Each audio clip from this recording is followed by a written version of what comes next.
مجھ سے جو بھی لا علمی میں ہوا میں آپ سب سے ریکویسٹ کرتا ہوں ہاتھ جوڑ کے، پہلے بھی معذرت کی ہے، ایک بار پھر معذرت کرتا ہوں، اپنے دلوں کو میرے لیے صاف کر دیں۔ میری تمام علماء کرام، حکومت پنجاب اور پاک فوج سے گزارش ہے کہ اس معاملے پہ نظر ثانی کی جائے اور مجھے انصاف دلوایا جائے۔ ابھی رجب بٹ جو ہے وہ ملک سے فرار ہو چکا ہے۔ جو قانون ہے تحفظ ناموس رسالت کی سیکشن ہے 295C PPC کی، اس کا انہوں نے مذاق اڑایا ہے، اور مذاق بھی اس انداز میں اڑایا ہے کہ گویا وہ کوئی چیز ہی نہیں ہے۔ یہ سارا جو اب پراپوگنڈا اور یہ معافی والا سلسلہ جو اب کر رہا ہے کہ میں غیر دانستہ طور پر مجھ سے ہوا ہے، یہ سارا پراپوگنڈا ہے، جھوٹ ہے۔ تو علماء کا فتویٰ آ جاتا ہے تو پھر انشاءاللہ ہم اپلیکیشن دیں گے، اس کو بھی آزاد کروائیں گے۔ جیسے وہ پاکستان میں آئے گا تو الٹیمیٹلی وہ ایئرپورٹ سے گرفتار ہوگا اور اس کو کانسیکوینسز اس کے فیس کرنے پڑیں گے۔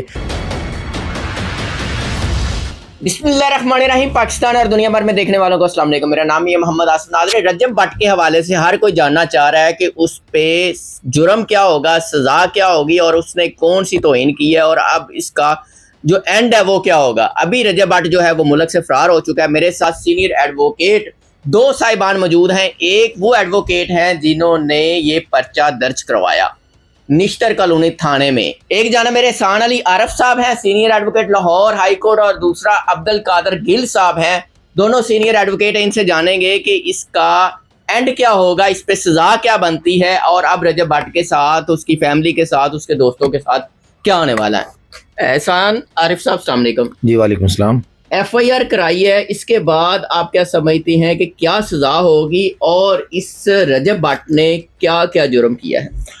دیکھیں جی، جب کوئی ایف آئی آر ہوتی ہے، ایف آئی آر ہونے اور سزا کے دوران کافی ڈسٹینس ہوتا ہے۔ ایف آئی آر ہونے کا مطلب نہیں ہے کہ اسے سزا بھی ہو جائے گی، اور لیکن ایف آئی آر کروانے کا مقصد سزا کروانا ہی ہوتا ہے۔ پہلے بات تو سمجھنا چاہیے، کیونکہ سزا ہمیشہ ایویڈنس پر ہوتی ہے۔ جتنی ایویڈنس کوجنٹ ہوگی، جتنی سالڈ ہوگی، جتنی مضبوط ہوگی، وہ اتنے سزا کا کیس بلڈ اپ ہوتا ہے۔ چونکہ ہم خود وکیل ہیں اور جو ہمارے کمپلیننٹ ہیں وہ بھی ہمارے ساتھی ہیں، تو ہم انشاءاللہ سزا کا کیس بلڈ اپ کرنے کی کوشش کریں گے۔ اور اس میں 295A جو ہے اس کی سزا 10 سال ہے، اور 11 پیکا لگی ہے پاکستان الیکٹرانک کرائمز ایکٹ 2016 کی، اس کی سزا 7 سال ہے۔ آپ اس ایف آئی آر کے مدعی ہیں، تو آپ کیا سمجھتے ہیں کہ کون کون سی توہین ہوئی ہے، اور اس پہ کون کون سا مزید جرم لگ سکتا ہے؟ مدعی میں خود نہیں ہوں، میں مدعی کا وکیل ہوں۔ سید حیدر علی شاہ گیلانی وہ ہمارے دوست ہیں اور آل رسول ہیں، وہ اس کے مدعی ہیں۔ اور چونکہ وہ خود انہوں نے گفتگو کرنا مناسب نہیں سمجھا ڈیو ٹو اینی ریزن، تو مجھے کہا جی آپ اس کو ڈیفائن کر دیں۔ تو اس میں مزید یہ ہے کہ ہم نے اس پہ شرعی رائے لی ہے، اور میں سمجھتا ہوں کہ جو انویسٹیگیٹنگ آفیسر ہے وہ بھی لیں گے، کہ انہوں نے 295C جو قانون ہے تحفظ ناموس رسالت کی سیکشن ہے 295C PPC کی، اس کا انہوں نے مذاق اڑایا ہے، اور مذاق بھی اس انداز میں اڑایا ہے کہ گویا وہ کوئی چیز ہی نہیں ہے۔ تو اس سے مسلمانوں کے جذبات ہرٹ ہوئے ہیں، اس لیے ہم نے 295A کی حد تک ہی ہم نے پرچے کو رکھا ہے۔ اگر کوئی شرعی رائے سے مل جاتی ہے کہ قانون ناموس رسالت کی توہین کرنا بذات خود بھی توہین رسالت کے زمرے میں آتا ہے، جیسا کہ اس قانون میں لکھا ہوا ہے کہ اگر کوئی اشارتاً کنایتاً even then for the visible pictures, audio video کسی بھی فارم میں کوئی ایسا جیسچر دے یا ایسا سمجھا جائے کہ وہ حضور علیہ الصلوۃ والسلام کی شان میں کو ڈس ریسپیکٹ کر رہا ہے، ڈس گریس کر رہا ہے، تو ان دیٹ سرکمسٹانسز وہ 295C کی ضمن میں آتا ہے۔ تو اگر کوئی ایسی شرعی رائے مل جائے کہ اس کا یہ عمل جو ہے یہ بذات خود توہین کے زمرے میں آتا ہے، تو ہم ضرور 295C کو ایجاد کرنے کی درخواست دیں گے۔ فی الحال اس میں ہم کنوینس نہیں ہیں قانونی طور پر اور شرعی طور پر۔ ابھی آپ چونکہ سینئر ایڈوکیٹ ہیں اور لیگل پوائنٹ سمجھتے ہیں، ابھی تک آپ کو اس کا کوئی اشارہ نہیں ملا 295C کا؟ میں نے عرض کیا ہے کہ اس میں ہم نے علماء کی رائے لی ہے، اور علماء کی رائے آتی ہے بیسیکلی جو ہے نا، یہ شرعی مسئلہ ہے، شرعی زیادہ ہے، ایمانی مسئلہ زیادہ ہے، قانونی کم ہے۔ اس کو سمجھنے کی کوشش کیجئے کہ یہ ایسا جرم ہے کہ جس میں شریعت اسلامیہ انوالو ہے، جس میں ایمانیات انوالو ہیں، جس میں قرآن و حدیث انوالو ہے، اور اسی کی روشنی میں یہ قانون پاس کیا گیا ہے۔ تو جو بیسک روٹس ہیں اس کی وہ قرآن و حدیث ہیں۔ تو جب ہمیں کسی شرعی عالم کی طرف سے رائے مل جائے گی، کسی اسکالر کی طرف سے کہ 295C کے بھی اس پہ اٹریکٹ ہوتی ہے اور لگنی چاہیے، تو پھر ہم ایجاد کرنے کی اپلیکیشن دیں گے۔ اور یہ ہم کیٹاگوریکلی کہنا چاہتے ہیں کہ ہمارا اس میں کوئی پرسنل گرج نہیں ہے، ہمیں رجب سے کوئی ذاتی مسئلہ نہیں ہے۔ ہمارا مسئلہ یہ ہے کہ اس نے حضور علیہ الصلوۃ والسلام کی شان میں ایسی دفعہ جو ان کے حقوق، ان کی ناموس کا تحفظ کرتی ہے، اس کا مذاق اڑایا جس سے ہمارے دل زخمی ہوئے ہیں، تو ہم نے ان کے خلاف کرمنل ایکٹیویٹی انیشیٹ کی ہے۔ پرسنل ہمارا کوئی ایشو نہیں ہے ان سے۔ ابھی آپ کیا سمجھتے ہیں، جس طرح ویڈیوز بھی چل رہی ہیں کہ وہ معافی مانگ رہا ہے رجب بٹ، کیا اس طرح معافی کا کوئی مطلب چانس ہے، کوئی گنجائش ہے؟ مجھ سے جو بھی لا علمی میں ہوا، میں آپ سب سے ریکویسٹ کرتا ہوں ہاتھ جوڑ کے، پہلے بھی معذرت کی ہے، ایک بار پھر معذرت کرتا ہوں، اپنے دلوں کو میرے لیے صاف کر لیں۔ میری تمام علماء کرام، حکومت پنجاب اور پاک فوج سے گزارش ہے کہ اس معاملے پہ نظر ثانی کی جائے اور مجھے انصاف دلوایا جائے۔ دیکھیں جی، معافی تو اسے اللہ سے مانگنی چاہیے، اللہ کے رسول سے مانگنی چاہیے، ٹھیک ہے، کہ اگر اس نے جرم کیا اور وہ اللہ رسول کا پروریگیٹو ہے کہ اسے معاف کر دیں، وہ بڑے اللہ اور اس کے رسول بڑے غفور رحیم ہے۔ مجھے، آپ کو اور کسی کو اختیار نہیں ہے کہ ہم اسے رسالت کی کوئی مذاق اڑائے یا کوئی توہین رسالت کرے یا توہین رسالت کے قانون کا مذاق اڑائے۔ میں آپ اسے معاف کرنے کا کوئی اختیار ہی نہیں رکھتے۔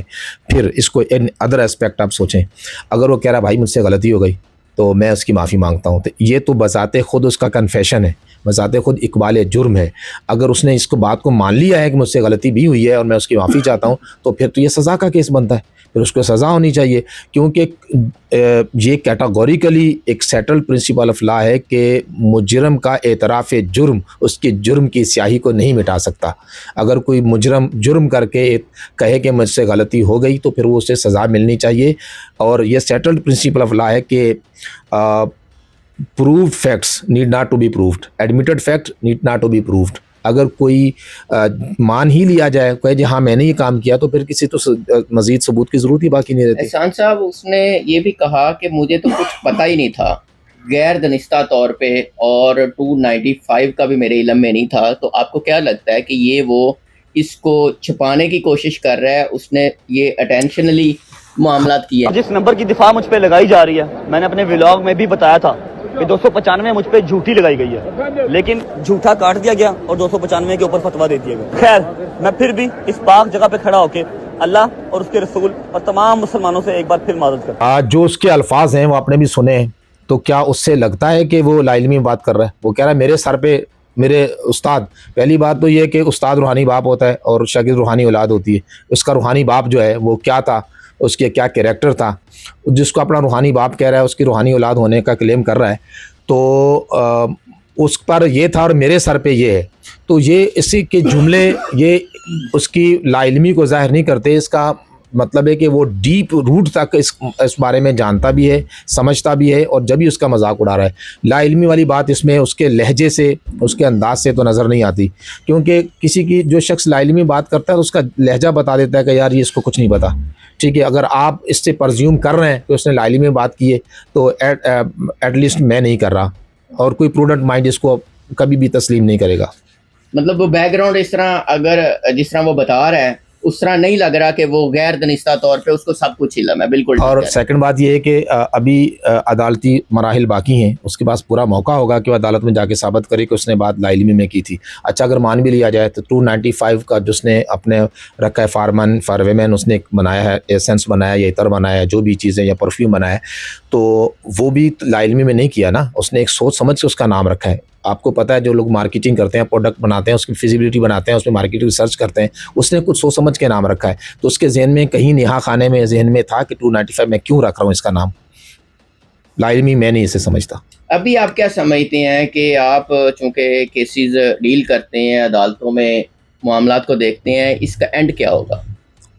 دیکھیں جی، اینڈ ہمیشہ ایف آئی آر کرتی ہے، اس کی انویسٹیگیشن ہوتی ہے، ٹرائل ہوتا ہے، اور اینڈ میں یہی ہوتا ہے یا بندہ بری ہوتا ہے یا سزا ہوتی ہے، ٹھیک ہے۔ ہم تو قانون کو نہ ہاتھ میں لینے کے حامی ہیں، نہ پہلے لیا ہے نہ آئندہ لیں گے۔ ایک لیگل پروسیڈنگ ہے، اور میرا خیال ہے کہ اسے جوانوں کی طرح فیس کرنا چاہیے، آگے بھاگنا نہیں چاہیے۔ اتنا بزدل مت بنے کہ اتنے لوگ اس کے فالوئنگ ہے، وہ آئے اپنے قانون کو آ کے فیس کرے، ضمانت کرائے، اپنے معاملات کو ڈیل کرے. اگر واقعی جرم نہیں ہوگا تو بری ہو جائے گا، اس میں کیا مسئلہ ہے؟ احسان صاحب، ابھی رجب بٹ ملک سے باہر جا چکا ہے، تو ابھی آپ کیا سمجھتے ہیں کہ اس کی گرفتاری عمل میں لائی جا سکے گی؟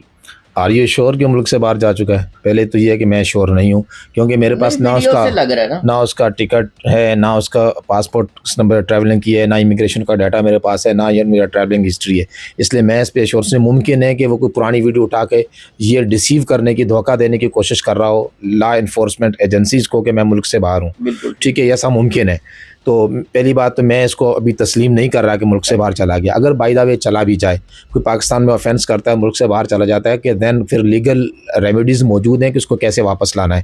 بیسیکلی یہ کیس ایف آئی اے کا کیس ہے، لوکل پولیس لانچ کر دیتی ہے، لیکن چونکہ انویسٹیگیٹنگ کے اختیارات، انویسٹیگیشن کے سارے اختیارات ایف آئی اے کے پاس ہیں، پیکا کے، تو الٹیمیٹلی جب اسپیشل لا کی کوئی دفعہ اٹریکٹ ہو جاتی ہے، لگ جاتی ہے، تو پھر جنرل جو دفعات ہوتی ہیں وہ اسپیشل کے طور پر ڈیل ہوتی ہیں. یہ سیٹلڈ پرنسپل آف لا ہے.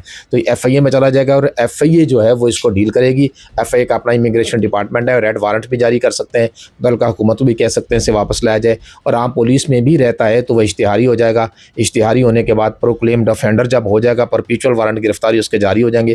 دین جیسے وہ پاکستان میں آئے گا تو الٹیمیٹلی وہ ایئرپورٹ سے گرفتار ہوگا، اور اس کو کنسیکوینسز اس کے فیس کرنے پڑیں گے.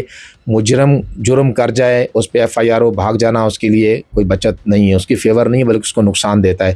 یہ آپ تھوڑا سا لیگل چیزوں کو کور کرتے ہیں، آپ کو اس کا بات اندازہ ہوگا کہ یہ اپنے گلے میں مزید پھندا ڈالنے والی بات ہے. پھر دوسری بات یہ ہے کہ یہ اس بات کو ایشور کرے گا کہ واقعی اس نے جرم کیا. مجرم نہیں تھا، بھاگا کیوں؟ قانون کو فیس کرتا. وہ صاحب وسائل آدمی ہے، اس کے پاس ریسورس کی کوئی کمی نہیں ہے، اچھا سے اچھا وکیل کر سکتا ہے، اور وہ اس کے لیے کوئی ایشو نہیں ہے کہ وہ یہاں رہ کر لوگوں کو ڈیل کرے. اور وہ اگر یہاں آتا ہے تو یہاں تو اگر کوئی میں تھوڑا سا وہ بات کرنے لگا ہوں، کوئی اگر کوئی سیلیبریٹی پکڑی جائے، کوئی خاتون پکڑی جائے، تو اس کو تو اتنا میڈیا کوریج ملتی ہے کہ وہ اس کو بھی انجوائے کرتی ہے. تو یہ ایسا بندہ ہے کہ اگر یہ آ کے گرفتاری بھی دیتا ہے تو دین لوگ اس کو بھی کور کریں. آپ جیسے لوگ ہی جا کے اس کو کور کریں گے، اس کو صبح شاہ میڈیا دکھا رہا ہوگا، تو اس کو تو کوئی نقصان نہیں ہے. اگر وہ سچا ہے تو اسے فیس کرنا چاہیے. اگر وہ بھاگا ہے تو یہ ہمارے موقف کی تائید ہے کہ وہ جھوٹا ہے اور ہماری بات ٹھیک ہے. احسان صاحب بہت شکریہ. ناظرین، ہمارے ساتھ عبد القادر گل صاحب ہیں، ان سے بھی جانیں گے کہ یہ کیا کہتے ہیں. السلام علیکم جی. جی وعلیکم السلام. گل صاحب، آپ اس حوالے سے کیا کہتے ہیں؟ رجب بٹ نے جو کچھ کیا، کیا لگتا ہے کہ یہ غیر دانستہ طور پہ ہوا، اور جس طرح اس نے کہا میرے سے غلطی ہوگی، اور اس کے بعد کیا سزا ہوگی، کیا صورتحال ہے؟ بسم اللہ الرحمن الرحیم. جی پہلی نمبر پہ تو یہ جو بات ہو رہی ہے کہ غیر دانستہ طور پر، یہ کوئی بھی بندہ اس کی ویڈیو دیکھ لے، بھی آپ بھی دیکھ لیں، اس نے دانستہ طور پر یہ بات کی ہے کہ میرے جو استاد ہیں، سدھو موسے والا جو اس کا استاد ہے، میں اس کو واضح کر دیتا ہوں کہ اس پہ بھی 295 تھی اور مجھ پہ بھی ہے. اے کا بھی ذکر کیا اس نے، اور اس نے 295 سی کا بھی ذکر کیا نا. اس مین کہ وہ جانتا ہے اس چیز کو نا کہ یہ کون سی دفعہ ہے. پھر اس نے ساتھ یہ بھی کہا کہ اب میں اس پہ میں اپنا پرفیوم لانچ کر رہا ہوں. اس کا مطلب ہے کہ وہ ساری حقیقت کو جانتا ہے. ٹھیک ہے، یہ سارا جو اب پراپوگنڈا اور یہ معافی والا سلسلہ جو اب کر رہا ہے کہ میں غیر دانستہ طور پہ مجھ سے ہوا ہے، یہ سارا پراپوگنڈا ہے، جھوٹ ہے. یہ اس نے دانستہ طور پہ یہ غلطی کی ہے. دوسرے نمبر پہ جو 295 سی کے حوالے سے بات ہے، وہ احسان علی عارف صاحب نے بھی آپ کو کلیئر کر دیا کہ اس معاملے میں ہم علماء جو ہیں ان کی مشاورت سے ہم دیکھیں گے، کوئی فتویٰ لیں گے. اگر تو 295 سی اٹریکٹ کرتی ہے، چونکہ اس کی جو تعریف ہے اس میں یہ بات واضح لکھی ہوئی ہے کہ اشارتاً بھی کسی نے اگر گستاخی کی ہے تو اس پہ 295 سی لگے گی. تو علماء کا فتویٰ آ جاتا ہے تو پھر انشاءاللہ ہم اپلیکیشن دیں گے، اس کو بھی آزاد کروائیں گے. جس طرح معافی اب مانگ رہا ہے، تو آپ کو کیا لگتا ہے کہ یہ معافی کے لائق ہے؟ دیکھیے، پہلے نمبر پہ بات یہ ہے کہ یہ جو 295 سی جرم ہے نا، یہ باقی جرائم سے تھوڑا ڈیفرنٹ ہے. جو حق اللہ کے رسول کا ہے، جو اگر اس کی کوئی گستاخی کرے گا، ان کی کوئی گستاخی کرتا ہے، تو دنیا میں ایسی کوئی عدالت، دنیا میں روئے زمین پر ایسی انسانیت میں کوئی ایسا انسان نہیں ہے کہ جس کے پاس یہ اختیار ہو کہ نبی پاک صلی اللہ علیہ وسلم کے گستاخ کو وہ اختیار رکھتا ہو کہ ان کی وہ کہے کہ ہم معاف کرتے ہیں. ہمارے پاس تو ایک سیدھا سیدھا لا ہے، تو وہ 295 سی ہے، جس کے تحت اگر یہ ثابت ہو جاتا ہے کہ اس نے دانستہ طور پر اور اشارتاً یہ غلطی کی ہے،